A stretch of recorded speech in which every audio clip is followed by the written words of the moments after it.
This would be the longest and most involved case. I learned a lot in this one because I got past dismissal, so then I got familiar with the discovery portion, and I didn't go to trial. There's this thing after it survived the motion to dismiss, but there's like another motion to dismiss called a summary judgment for the defendants, and that got the judge decreed that it should get dismissed at that point. So I didn't get to a trial. There was some. I spent a lot of time in this case. A lot of time. I'll show you the main docket entries to look at. It's the memorandums. They're the important ones. But there were some lies that were said. I was on drugs. I was on pretty good dosage of drugs, so the oath hadn't taken place until I went off the drugs in December of 2006. Shortly after these things were, after the discovery phase, and it's just, even after the oath was taken place, I noticed that GE was able to, in the appeal and in the final statements after December 2006, there were still lies coming forward. So it appears that once you sort of, what's it called, the grandfather clause, once you were able to say or start the lies off, it could just continue. Because I really haven't heard any lies since 1st of January in any of my new cases that I started up, 1 January of 2007. The case started up, it just occurred to me that I need to sue GE, and the 5-year limit was coming up, and there's a statute that stops, that extends the statute of limitations for the mentally ill. If I'm mentally ill, because the mentally ill aren't able to understand what they're doing, they get a 5-year extension to the statute of limitations. Because you'll see if you look at the memorandums, they bring up these South Dakota SDAJ, or I forget what they all mean, but there's a ADA, there's 3 or 4 or 5 of them, and there's statute of limitations for each one, and it's usually like 3 months or 6 months. Here I am filing this thing almost 5 years later. It's because I found a statute in the Minnesota statutes for 5 years, and another South Dakota statute says that I can use Minnesota statutes. It turns out the 5-year statute of limitations, there is one in South Dakota for essentially the same thing. And you'll notice in the, let's see, which docket entry for one second. Entry 29's got entry, it's the motion to dismiss has been denied. It's interesting, the actual entry itself, it's got stuff in there they're talking about if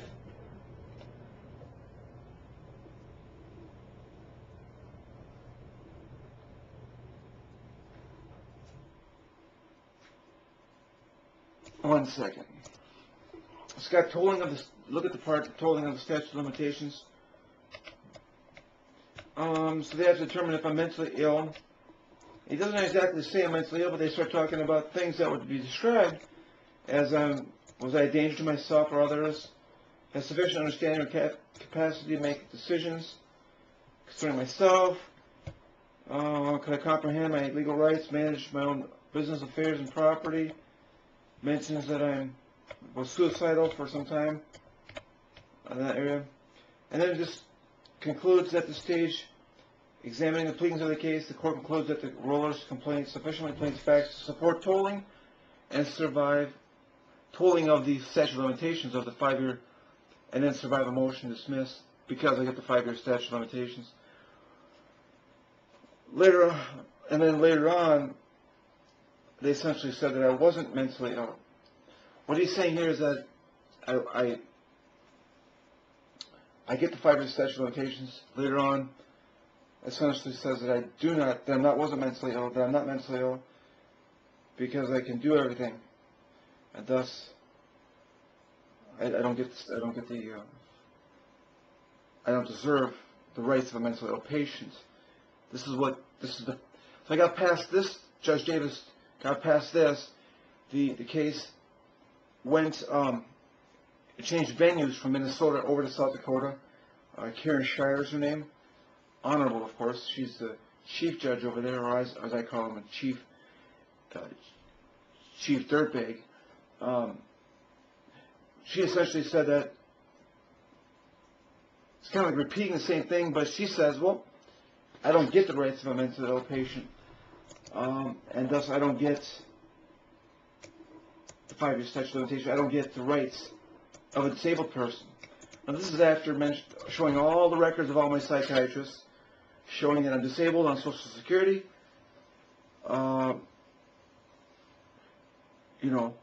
There's been evidence showing that I'm playing some rude jokes at GE. They're complaining heavily about what I'm doing, that I'm some kind of disruptive force, some kind of troublemaker at GE, and yet everything's fine with me, according to Karen Shire. Despite, like I said, as you can see, the other case, I'm playing all these pranks at work. I'm maybe losing my temper occasionally here or there. It's just, but evidently, whenever there's the opportunity to dismiss the case against Chris Roller or go against Chris Roller, Karen Sherman, honorable, of course, honorable dirtbag, she will dismiss it. So she can pat herself on her back. She's like patting me on my back, saying, hey, Chris, you can do this, you can do this. You can wipe your own butt. You can attend your own affairs. You have no right to be here, man. See ya. Let's talk a little bit about discovery. Before this, later on is a motion for summary judgment. That's later. So again, the venue got moved to Sioux Falls with this new judge, Karen Shire, and needed to do discovery, so I had to travel to Sioux Falls. Went there with my mom. The deposition, went there for a couple depositions of one of Bob Moore and then Troy. One second, what's his name? Troy Woolman. I hadn't seen him since I left Sioux Falls, so hadn't heard from him or talked to him. He wasn't interested in talking anymore, and probably under guidance of GE. I don't know. We used to be pretty good friends, and he no longer wishes to communicate with me anymore. So I asked him a few questions, and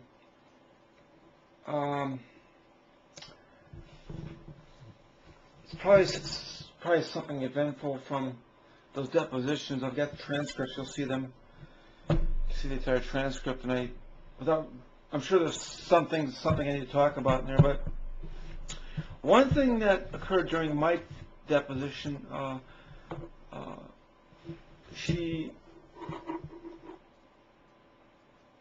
one second. The GE attorney, Judith Kalaki, she's interviewing me. She's asking me questions. It really is interesting how she's condemning me for being the jerk off, the goof off, the bad employee of the century, and then later on she's saying how, well, this guy can take care of himself. There's nothing wrong with him. Judge, we want this dismissed. It's all in the transcripts. She's making fun of me for the kiddie porn, all the gigs I'm playing, the puke gig at work, the poop on the toilet gig, and she's like, how can you do this? I mean, how can you do this?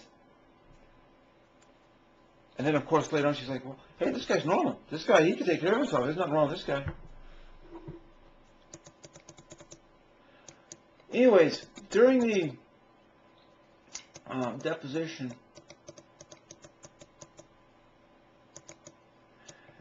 let me see how I say this here. 1 second. There was also part of the condemning me was sexual harassment. This thing with the sexual harassment with Jen DeYoung, butthead Jen DeYoung. Anyways, she's condemning me for that. Like I say, all the things she condemned me for, and then, anyways, it was probably right around that time when all of a sudden I had the overwhelming feeling to look at Judith's breasts, to look at her breast, to look in that area. Just overwhelming, and you know, I guess somehow I didn't look, but I thought maybe I was supposed to make mention of such a stunt. I assumed she was hoping that the pedophile that I am, that I'm going to look at her breasts. Of course,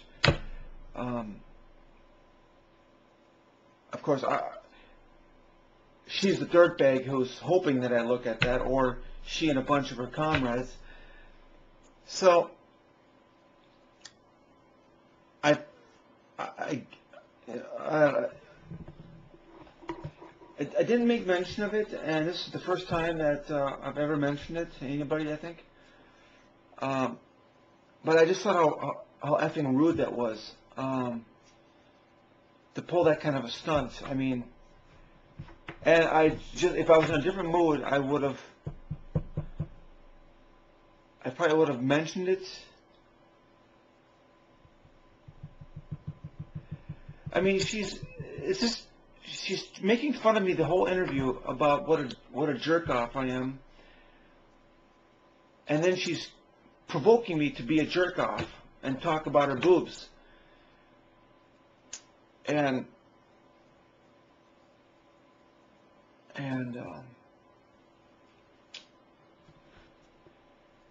it was really rude. It was rude in so many fashions. I wanted to punch her in the face, to tell you the truth,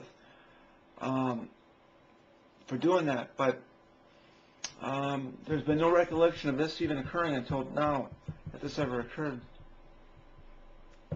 And this is what I do, is I bitch and moan about what's happening.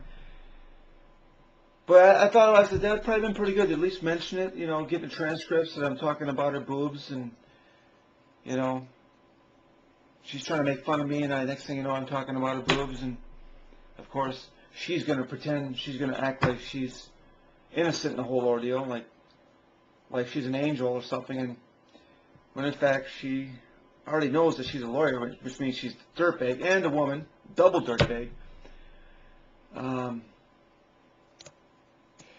See, it's these people, my psychiatrist, nobody will admit that I have this wish gene, or that people can will me to do it, can will me to be horny, or to. So you have to understand that this doesn't fly well with my psychiatrist. In fact, we just had a recent discussion with them, and they confirmed for a fact that power of prayer does not work.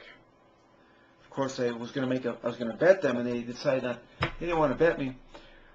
But that's this weird world in which, in reality, no miracles, nothing weird is going on. And then in unreality, Judah Kalaki knows that these things are going on, knows that Roller's God, knows that he's got a wish gene, knows that we can persuade him to be horny, that to look at people's breasts. So if I do it, then all of a sudden reality sets in, and Chris, we're not horny in this world. This is the earth. We're not horny in this world. Guys and girls are not meant to get together and F each other. They're not. Where do you get this idea that you can be horny in this world? It's this weird world, and this is big dualism of the world in which the born-again virgin exists. Women do not know what sexuality is until they're being hit on, and then they call 911 because that's a crime, and then somehow women are getting pregnant. I'm not sure how that's happening, but it's so. All right, so after that, then the defense, the Kalaki, makes a motion for summary judgment, which basically means, hey, we'd like to win this case via the judge, not via a jury. And that's in docket number entry 70, 77, and 78. 78 is the memorandum. I then decide I would respond with a motion for summary judgment so that I can win.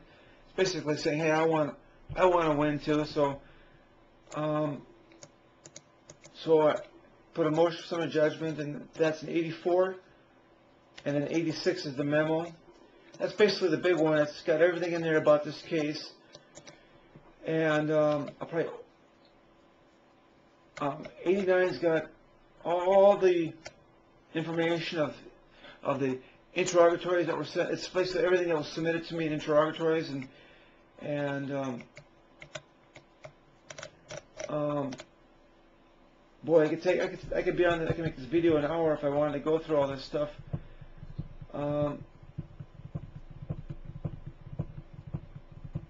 But give me a second here. I'm just going through this docket 86 here. It really is a tedious effort to make these things jive. You got to look up, if you want to make a reference to the interrogatory, you got to look up the exact page number in the interrogatory and make a reference, and then whatever, like a bibliography at the end, and footnotes here and there. It's like it's not a whole lot of fun, but you sort of learn a lot, I guess. And the big thing is about a civil case is that there's these claims that need to be made. And there's like, for this, let me see if I can find it here, one second. Yeah, here it is on page, what the hell page is this? Geez, I don't know, it's not, okay, anyways, look for federal jury instructions. There's basically 4 elements of this claim here. The plaintiff has a disability. The plaintiff is a qualified individual. It's about discrimination. The defendant discriminated against plaintiff because of that disability. The plaintiff suffered damages as a result of the discrimination. So the definition of disability is there's like 8 things. Let's see if I can find those. But one of them is if it impairs your ability to keep a job, and that qualifies. Otherwise, most disabilities of other people are like like crippling or wheelchair or bound, or and I don't fit those roles. There's like 8 things, and 7 out of 8 I don't qualify. But there's the one specifically that says if you can't work because of your impairments, then you're just disabled. So the whole thing came down to, am I disabled? And like I say, the Honorable Judge Shire, El Dirtbago, decided that I was not disabled, despite that I'm on Social Security for, at the time, 3 or so years, 2 or 3 years already. So I go in there and just making sure they understand that according to the elements, I have identified every element to make sure that, yep, 4 elements are satisfied, I should win. Satisfy the 4 elements. Evidently, the judge, in the reply, she has trouble seeing anything everything I do. It really is. It's an amazing thing. She gets a docket from, she gets an entry from Judith Kalaki and gets mine, and what comes in the result is everything from here. Not hardly anything is acknowledged in mine.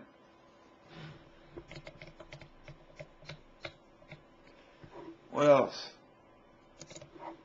So, look at the conclusion. The defense keeps changing the story.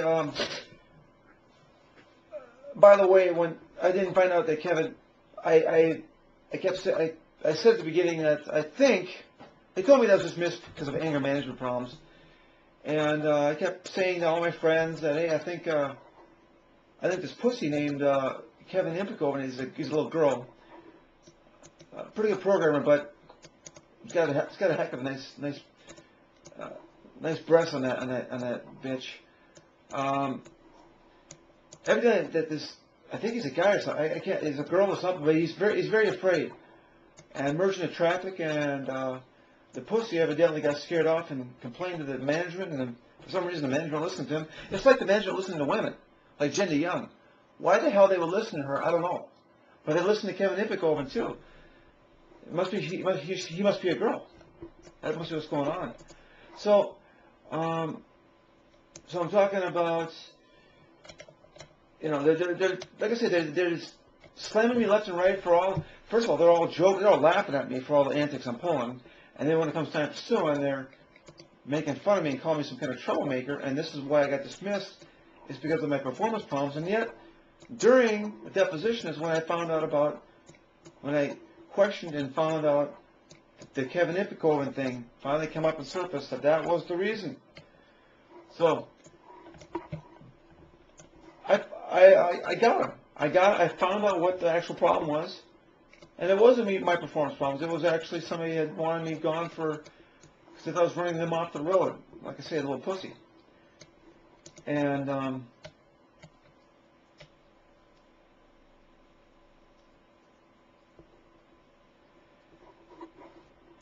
I mean, at the very beginning, look at the Jennifer Kinstead documents.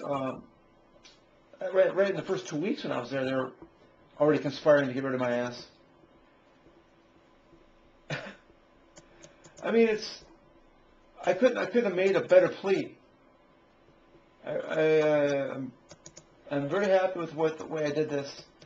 It's just too bad that I have a dirtbag for a judge and dirtbags for every lawyer and judge I've ever met, except for maybe one now that I'm currently dealing with.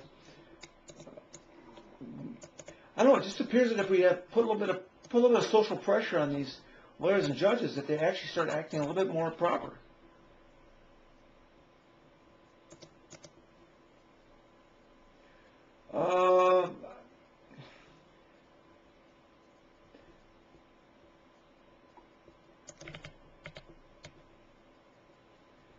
The defense did not work with me or my doctor about any problems. They didn't even, GE didn't even acknowledge that I was mentally ill. They didn't even know that I was seeing a doctor. And yet, in the first 2 weeks there, they even called my psychiatrist and made sure that I'm on my medication and I'm on this. What a bunch of lies, man. This is Bob Moore.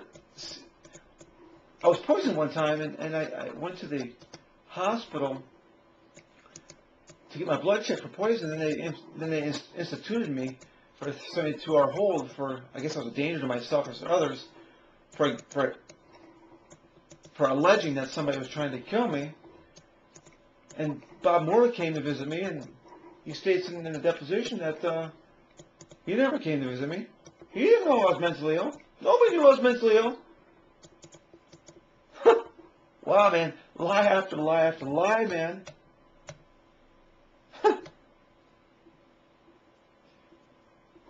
What else?